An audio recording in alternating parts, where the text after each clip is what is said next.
안녕하세요. 이야기 맛집 대작가TV 대작가가 되고 싶은 대작가입니다. 오늘은 저번 시간에 말씀드린 대로 시놉시스, 트리트먼트, 시나리오, 더불어 극본, 각본, 대본, 각색 아주 난리 났죠? 예, 이런 것들의 용어의 의미와 그에 관련된 이야기들을 한번 짚고 넘어가 보겠습니다. 물론 찾으시면 다 또 나오겠지만 여러 가지를 보다 보시면 좀 대동소이한 부분들이 있어요. 그래서 어떤 게 맞는 건지 뭐 헷갈릴 때가 있으실 텐데, 그래서 제 나름대로 다시 좀 찾아봤고 그거 안에서 제 해석을 좀 섞어서 좀 정리를 했습니다. 저도 이렇게 하면서 배워가는 거겠죠. 그래서 그거에 대한 부분을 오늘 말씀드리겠습니다. 대체 이 용어들이 다 뭐냐? 처음에는 굉장히 헷갈려요. 뭐 어디서는 극본이라고 하고, 뭐 어디선 각본, 뭐는 대본이라고 하고, 뭐 트리트먼트는 내 머리 감을 때만 써봤던 것 같은데, 시놉시스는 뭐고, 시나리오는 어렴풋이 알겠고, 그래도 기초 입문자를 대상으로 영상을 공유하고 있다 보니까 이런 부분들을 좀 짚고 넘어가야겠다 생각을 해서 좀 한번 정리를 해봤습니다.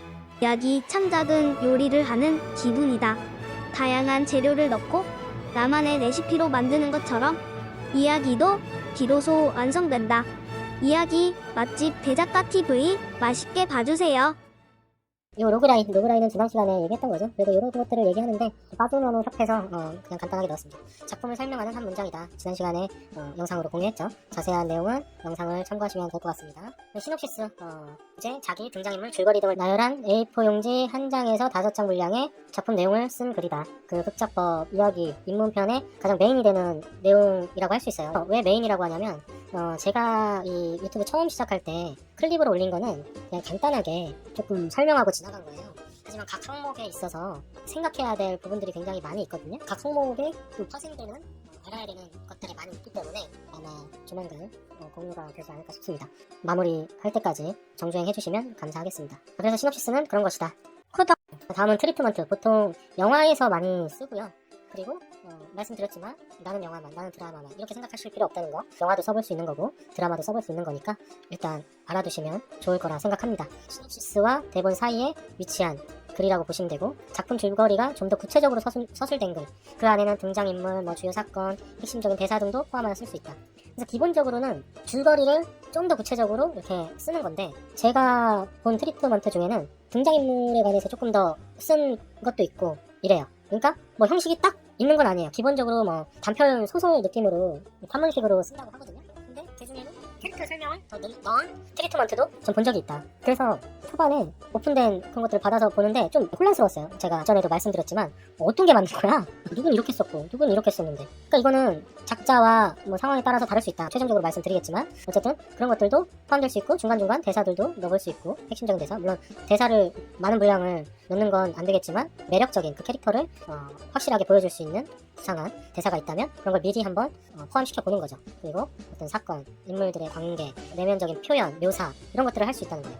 대본은 영상 언어랬죠. 딱 보이는 대로 써야 돼. 하지만 이거는 그렇지 않아도 된다. 그래서 목적은 제작사에게 보여준다. 이건 대중들에게 보여주는 게 아니겠죠. 이걸 가지고 상업성 판단을 하고 제작 여부가 판가름되기도 한다고 합니다. 그러니까 시놉시스는 너무 짧고 이걸로는 이 작품이 가늠이 안 될 때, 그렇다고 이제 대본, 시나리오로 넘어가면 너무 또 분량이 많잖아요. 또 부담스럽고. 그러니까 그 중간 사이값을 둔 것이다. 트리트먼트라고 해서. 그래서 줄거리를 좀 더 구체적으로 쭉 서술하시면 됩니다. 결말까지 나와야겠죠.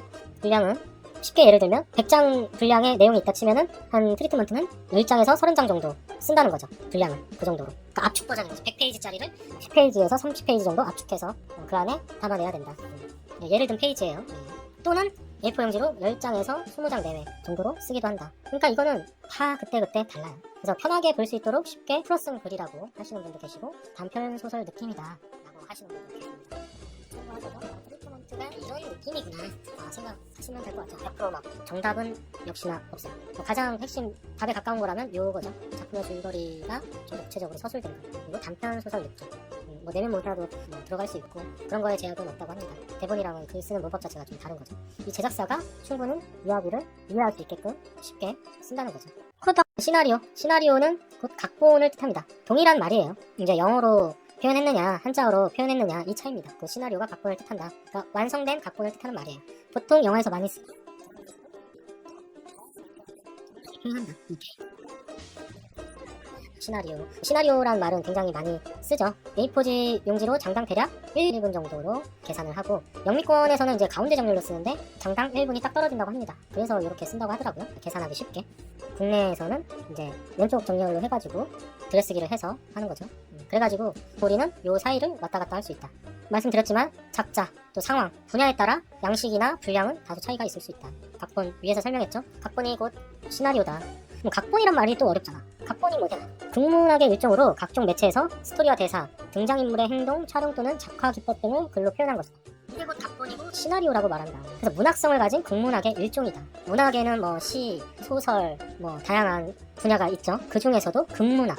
자, 그럼 극본은 무엇이냐? 극본, 극작품의 각본. 그러니까 막 이걸 어디서는 이렇게 쓰고 저기서는 저렇게 쓰고 혼용해서 쓰는 거예요. 막 각본이 가장 큰 포괄적인 개념이에요. 이 각본에서 작품의 각본을 극본이라고 한다. 각본은 작품뿐만 아니라 다 포함된 데죠. 애니메이션, 게임, 뭐 각종 매체에 다 포함된 의미잖아. 근데 이 극본이란 말은 저는 분야적으로 해석할 수가 있다.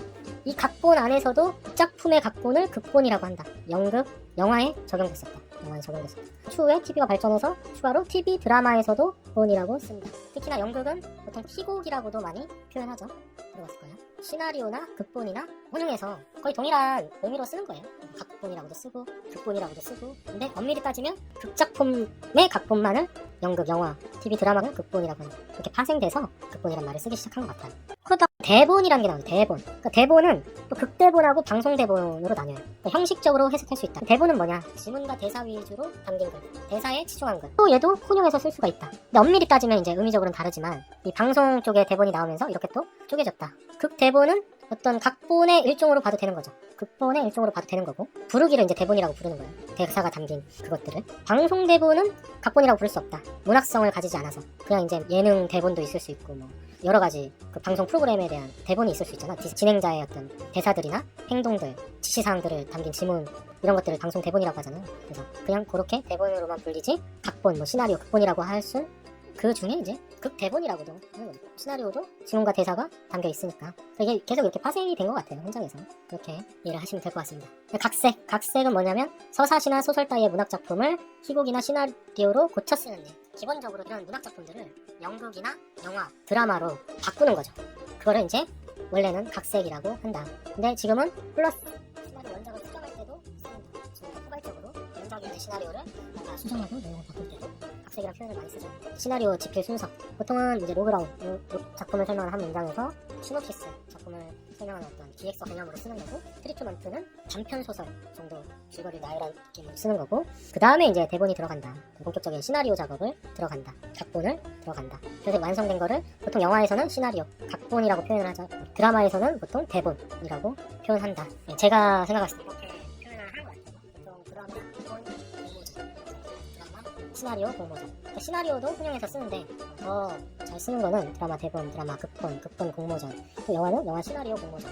또 크레딧 같은 거 올라가면 보통 각본이라고 하죠. 그래서 분야마다 조금 더 사용하는 용어가 이렇게 더 맞지 않나 싶습니다. 그래서 시놉시스부터 초고, 완성을 하고 퇴고, 수정을 한 후에 대본 작업을 하는 걸 추천을 드립니다. 기초공사라고 할 수 있거든요. 그 시놉시스 어느 정도 완성이 돼야 대본 작업이 수월하고 그때그때 시놉시스를 또 첨부해서 나아갈 수 있다. 제가 개인적으로 추천드리는 방법입니다.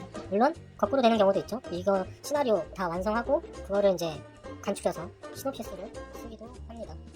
좋은 시나리오도 연출이 안 좋으면 망하기도 한다. 안 좋은 시나리오는 무조건 망한다. 이런 말을 해주셨어요. 그러니까 무조건 시나리오는 좋아야 되는 거야. 그래야 성공하거나 망하거나인데 시나리오 자체가 안 좋으면 무조건 망한다. 우리가 뭐 보통 이거 이야기는 재밌는 것 같은데 연출이 별로다. 우리는 생각을 글로 시나리오로 쓰는 거잖아. 이제 이 글이 연출을 통해서 장면이 되는 거죠. 근데 이게 안 좋으면 다시 글이 연기한테 재밌게 전달되지 못한다. 그래서 망하기도 한다. 하지만 시나리오 자체가 애초에 안 좋으면 무조건 망한다. 연출이 좋아봤자 재미가 없는 거니까 살릴 수가 없다는 거죠. 물론 예외가 있을 수 있습니다. 세상에 뭐 절대란 말은 없죠. 하지만 보편적으로 보통은 안 좋은 시나리오는 무조건 망한다. 망하게 돼 있다. 연출이 아무리 좋아도 이 이야기 재미없다는 걸 잘 표현해줬구나. 이렇게 된다는 거죠. 그래서 이 말을 명심하고 우리는 좋은 시나리오를 일단 써보도록 해야겠죠. 항상 태고 열심히 해서 다듬어 나가야겠죠. 다음 시간에는 단막 드라마 시놉시스 구성과 이야기의 3요소, 인물, 사건, 배경에 대해서 이야기해보도록 하겠습니다. 지금까지 시청해주셔서 감사합니다. 다음 영상에서 뵐게요. 어릴 때부터 상상하는 걸 좋아했어요. 꿈은 아직 멀리 있지만 앞으로 헤엄치는 물고기는 아름답게 자라는 법이래요. 이야기 맛집 대작가 TV 단골이 되어주세요.